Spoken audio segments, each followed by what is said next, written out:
Está no ar o Conselho Consultivo, hoje com as opiniões de Tomás Vasques e também Nuno Gaioso Ribeiro. Vamos olhar para uma Europa que está de olhos postos naquilo que se passa na Grécia, não só, mas também naquilo que se passa na Grécia. Tomás, são cada vez menos otimistas os sinais relativamente à formação de um governo, de acordo com os últimos resultados das eleições. Tudo indica que a Grécia poderá ter que avançar para novas eleições.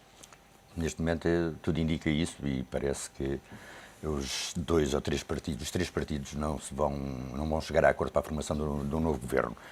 Aliás, era previsível, as sondagens já há 3 ou 4 ou 5 meses que vinham apontando para estes resultados que se verificaram no domingo passado, e esta previsibilidade tem a ver com dois aspectos.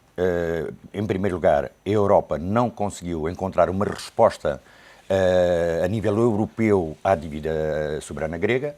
E, em segundo lugar, os programas da Troika são para matar, não são para curar. Todos os indicadores económicos nos últimos 2 anos têm-se vindo a agravar, desde o aumento da dívida, o aumento do desemprego, o aumento do déficit, o aumento da recessão, o crescimento negativo. Todos os indicadores, o sinal mais que evidente que o programa da Troika era para matar o doente e não para o curar.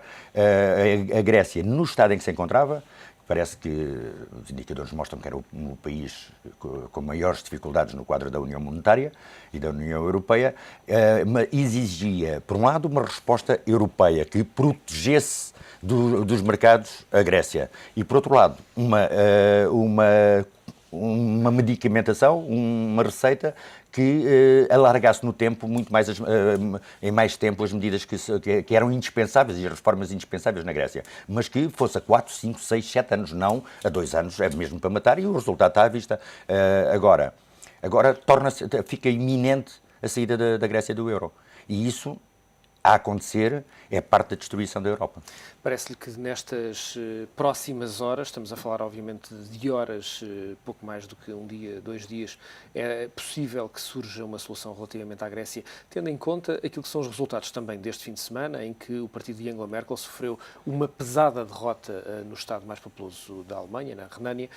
Esta conjugação de fatores, para além de uma sondagem que hoje o Financial Times publica, que dá conta de que os alemães não querem mais medidas de austeridade, não defendem mais medidas de austeridade na Europa, parece-lhe que esta conjugação poderá levar a uma Alemanha mais flexível relativamente a esta situação e tentar encontrar uma solução de última hora para a questão grega?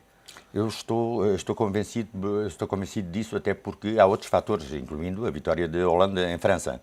Há um conjunto de fatores e também, e sobretudo,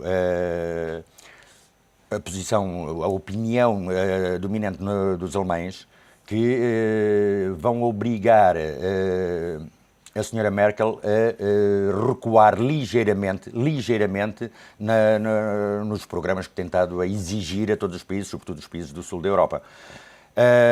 Mas não estou muito otimista sobre o resultado prático desse pequeno recuo, desse ligeiro recuo perante a França, perante a situação grega e, de certo modo, perante a portuguesa, porque os dados estão-se a agravar.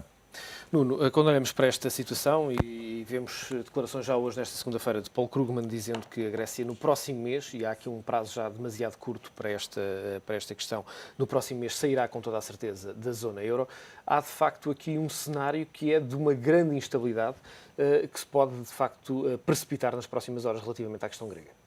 Sim, não tenho dúvidas nenhumas disso e deixe-me dar só aqui, acrescentar mais uma nota em instabilidades, o que falaremos um pouco sobre isso também, que é a Espanha. Ou seja, vamos ter aqui uma conjugação que tem que ver com a pressão eleitoral feita sobre novos líderes ou sobre líderes no ativo que têm tido derrotas eleitorais, caso de Angela Merkel, para alterarem um pouco a dose da austeridade que tem sido aplicada nos programas de ajustamento.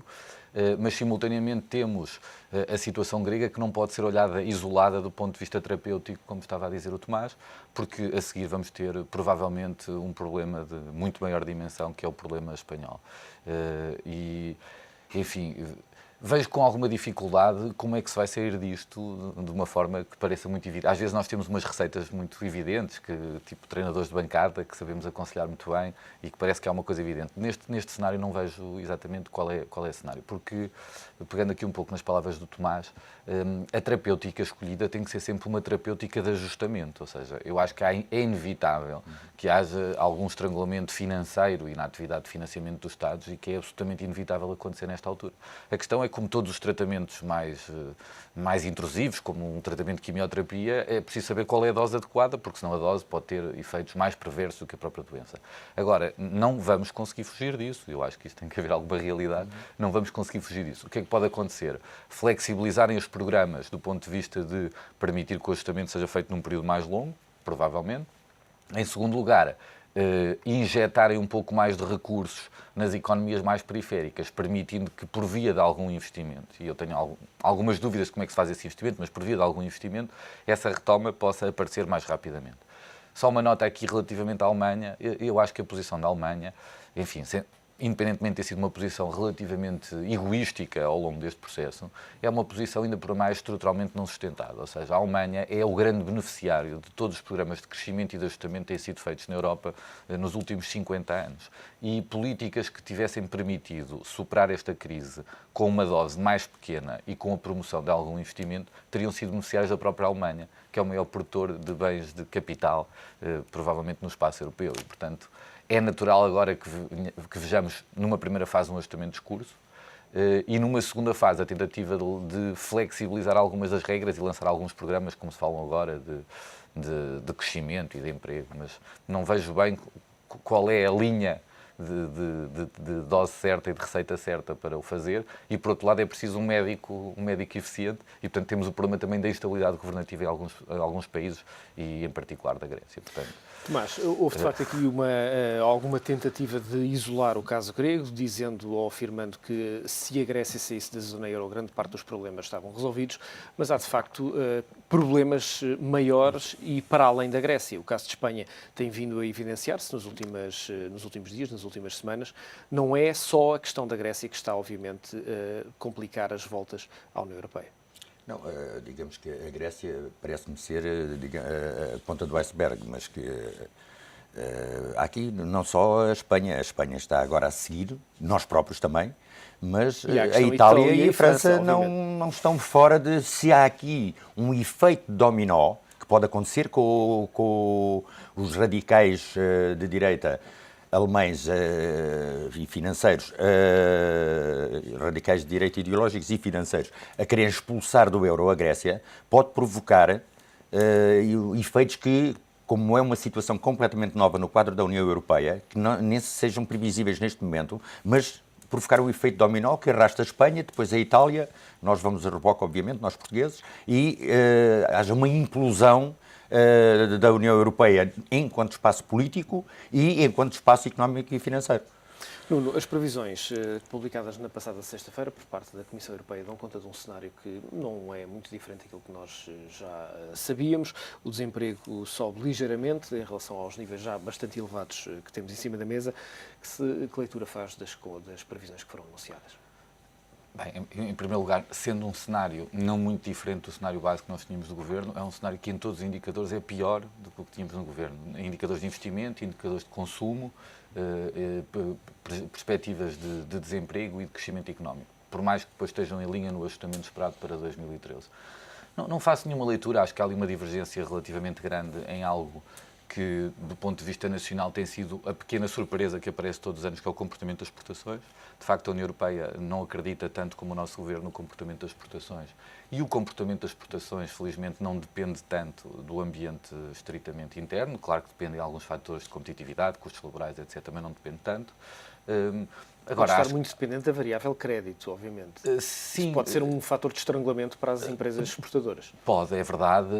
Também é verdade, deixe-se dizer, também é verdade que alguns dos pacotes de financiamento e dos instrumentos financeiros utilizados e injetados na economia neste período mais recente têm incidido muito e muito seletivamente neste perfil de empresas com alguma capacidade exportadora. Portanto, enfim, julgo que por aí não vai ser o principal estrangulamento. Há, obviamente, um estrangulamento que é o investimento e, portanto, a capacidade capacidade de expansão dessa base produtiva tem sido limitada ao longo dos últimos 3 anos. Agora, enfim, podemos dizer que não há nada de preocupante, exceto se virmos que cada ponto percentual ou cada décima percentual na taxa de desemprego é muita gente e são muitos milhares de pessoas, e aí sim a situação do ponto de vista social é muitíssimo preocupante. Quando olha para aquilo que é a continuação desta tendência, parece-lhe que Portugal conseguirá, nos próximos tempos, olhar para essa estratégia de crescimento, ou seja, colocando-lhe a questão de outra maneira, quando olha para essa tendência começa a ser evidente que é necessário, de facto, relançar a economia, porque essa tendência é, de facto, de uma queda abrupta de todos os indicadores da macroeconomia? Sim, mas todos sabíamos, ou seja, é verdade o que o Rui está a dizer, mas isto era projetado desde o início que pudesse acontecer. Este ano, o ano 2012, era o ano mais dramático do ponto de vista recessivo e, portanto, para o ano já havia uma ligeira expectativa de normalização. Agora, obviamente, há 3 anos atrás, quando fizemos as primeiras projeções daquilo que podia ser um cenário recessivo, já dizíamos que 2012 podia ser o primeiro ano de crescimento. Portanto, isto tende a entrar num ciclo que não é virtuoso, é um ciclo recessivo e perigoso e, portanto, óbvio que, quando falámos todos de como se faz o ajustamento desta crise, por um lado tinha que ver estruturalmente um programa de ajustamento financeiro, mas por outro tinha que ver com o relançamento da economia e neste contexto não há ainda sinais, não há de facto sinais. E mais preocupante para mim do que não haver sinais é não ter havido uma reconversão da base produtiva que o permita fazer de outra maneira quando tivermos mais feito ou mais adiantado o programa de ajustamento. Tomás, portanto, acho preocupante. Tomás, que leitura faz destas previsões? Faço uma leitura muito pessimista. Recordo, por exemplo, que o relatório de primavera da Comissão Europeia em 2010 previa para 2011 uma taxa de desemprego de 11,1 e para 2012 11,2. Estamos a falar há um ano e pouco.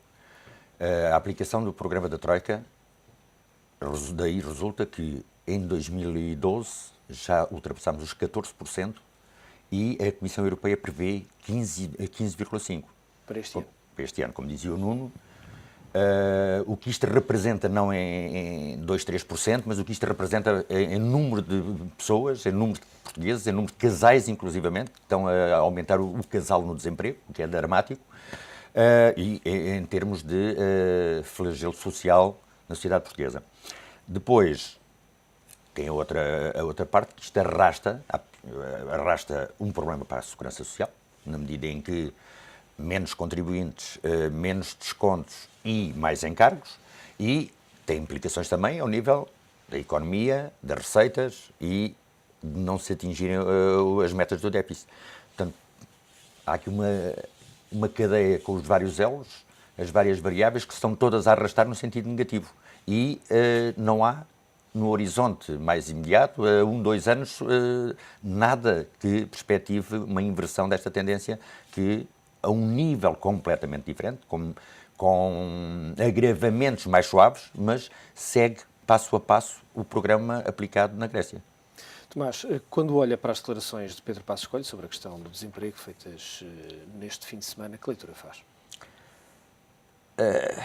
É ofensivo para os portugueses, mas aquilo é como é que aquilo é uma frase feita dos desatualizados manuais dos Chicago Boys e dos liberais. Aquilo é, vamos pôr o pessoal todo a fazer empresas, ninguém trabalha por conta de outra.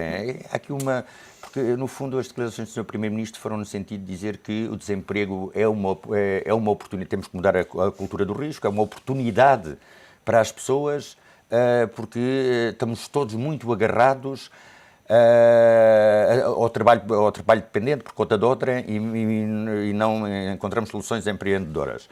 Estamos a falar em 600, 700 mil pessoas que mal têm dinheiro para comer e numa altura de recessão, numa altura em que não há crédito, em que todo o mercado está contraído.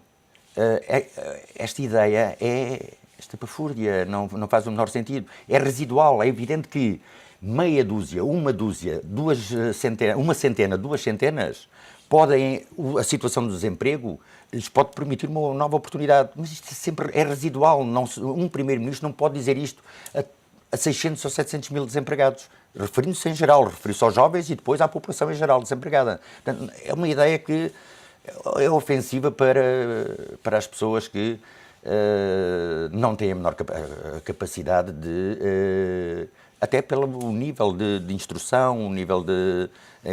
a maior parte dos empregados, tirando o segmento jovem, a maior parte dos empregados já se situa em idades muito próximo dos 50, dos 35 e 50, a formação escolar não estou a falar no segmento jovem, porque aí são quase todos licenciados, tem uma formação profissional muito específica e que não é possível, é uma ideia que, pronto, saiu, é daquelas frases feitas, saídas dos manuais, não, e é ofensivo um casal de desempregados em casa dizer, pá, agora muda de vida, montei uma empresa, isto dito assim em termos comezinhos, não cai bem para um primeiro-ministro. Nuno, que leitura faz? Bem, em primeiro lugar, a vida política julgo que é uma vida muito dura, porque estão sempre permanentemente escrutinados e às vezes uma frase descontextualizada, uma frase incompleta, é observada depois e escrutinada ao detalhe. Mas o Sr. Primeiro-Ministro repetiu outra vez a ideia, dizendo que não retirava uma vírgula. O Primeiro-Ministro teve uma frase infeliz e, acima de tudo, uma frase incompleta. Porque há uma parte do discurso que eu até acho saudável. O Primeiro-Ministro poder fazer, e isso dirige-se a uma franja desta população desempregada, em que, de facto, estas situações obrigam a puxar para outra dinâmica, a criar novas oportunidades, a criar outra mobilidade social e dentro do nosso território que não existe, ou até a possibilidade, que este Governo já explorou até por demais, de emigrar. Não? Agora, esta ideia de que de repente há uma solução, e agora começa a ficar um bocadinho na moda o empreendedorismo. O empreendedorismo é muito perigoso porque não é para todos, nem é uma moda. Não pode ser uma moda, nem pode ser para todos. E isto é preciso ter muito cuidado quando se faz estas referências. É uma camada, como disse o Tomás e muito bem, da população, em que uma grande parte desta massa de desempregados são pessoas já com bastantes anos de trabalho e com alguma idade, e particularmente uma parte dela desqualificada e onde as alternativas não são imediatas e provavelmente para muitos não voltarão a aparecer. E, portanto, se virmos estas declarações à luz de uma população muito significativa que vive em situações de relativo desespero, é óbvio que isto é uma frase com consequências e é uma frase particularmente infeliz do Primeiro-Ministro. Tomás, houve aqui, praticamente no mesmo timing, declarações do Ministro das Finanças, que dava conta de que, estou a citar de cabeça, mas dizia algo do género que a situação de desemprego é extraordinariamente difícil e marcante na vida de um trabalhador. São declarações bem diferentes daquelas que foram feitas por Pedro Passos Coelho. A questão que lhe coloco é, o Governo tem um problema de comunicação, tem voz, ou de facto é uma estratégia de comunicação utilizar estas duas frases, e que impacto é que isto tem, de facto, naquilo que podem ser as reações dos portugueses? Pedro Passos Coelho, ao longo dos últimos, diria, mês e meio, 2 meses, tem vindo a ter reações cada vez mais negativas na rua, ainda pontuais, ainda de pequena dimensão, mas cada vez menos agradáveis, digamos assim. Nós somos um povo, como dizia o Pinheiro de Azevedo, exatamente na Praça do Comércio há muitos anos. É só fumaça. É só fumaça e de brandos costumes. Aliás, é verificar que os indignados, que querem representar um segmento da juventude ou desempregada, precários, fizeram uma manifestação no sábado com 700 ou 800 pessoas, participantes, manifestantes. Em Espanha, vi através de fotografias e televisão nas Portas do Sol, eu tinha noção do tamanho das Portas do Sol, e estariam 20, 30, 40 mil. Isso acontece, Tomás, porque não há indignados ou porque os indignados não têm sequer iniciativa para mostrar a sua indignação? Não têm iniciativa, não estão organizados. Acontece por uma coisa muito importante que nós damos pouco valor. É que a nossa esquerda de protesto sistémica, organizada em torno do Partido Comunista e dos sindicatos, é organizada dentro do sistema. E isso é muito importante porque isto é um papel muito útil, ou seja, o protesto social organizado politicamente, seja por via dos sindicatos, seja por via da esquerda mais comunista, é feito dentro do sistema, é feito com greves, é feito ordenadamente, é, portanto, um protesto sistémico. E isto é positivo no sentido não desagregador da paz social, porque se isso não acontecesse assim, estávamos perante uma situação bem mais complexa. E mesmo a vaia que o Sr. Primeiro-Ministro recebeu na Feira do Livro é acidental e residual, não tem significado, não tem expressão, na medida em que, sou isento nisso, ele percorreu a Feira do Livro toda, com todos os visitantes, e não teve o menor problema, e quase que nenhuma visita particular. Pronto, 8, 10, 20 dos jovens indignados que estavam no Marquês de Pombal detectaram, e a vaia vem daí. Portanto, não é uma vaia da população, não é uma vaia dos visitantes em geral da Feira do Livro, é uma vaia muito focalizada nos manifestantes que se encontravam no Marquês de Pombal. Mas é natural que o Sr. Primeiro-Ministro lhe vai acontecer com muita frequência, porque a situação do país e todas as medidas e muitas destas frases que vão caindo mal em setores da população, sobretudo desempregados, pessoas que viram os seus rendimentos reduzidos em 20%, 30%, 40%, 30 e tal por cento, sobretudo na área dos funcionários públicos e dos pensionistas, que é natural que haja alguma contestação, mas eu estou de acordo com o Nuno sobre a questão do papel do Partido Comunista em Portugal e dos sindicatos na organização do protesto, que ao introduzir toda a contestação... Isso não deixa de ser alguma regimentação em torno daquilo que são também os protestos. É verdade, mas é saudável. Do ponto de vista da organização sistémica, é saudável que assim seja, ou seja, o protesto ainda ser feito dentro de uma organização institucionalizada é algo muito saudável. Mas isso, perdoem-me... Peço desculpa dizer assim, desta Não, maneira. é uma provocação, mas não é isso, do ponto de vista de base, que Pedro Passos Coelho tanto critica, que é a falta de ação dos portugueses, até para reclamarem. Sim, é verdade, mas é preferível que essa falta de ação, num certo contexto, se passe tanto em atitudes de protesto como em atitudes construtivas do que existir só o protesto. Ou seja, se fôssemos um povo tipicamente de lamúria, mas ativo na lamúria e não na construção, eu acho que isso não teria consequências piores. Mas sim, é verdade. Se me permite só...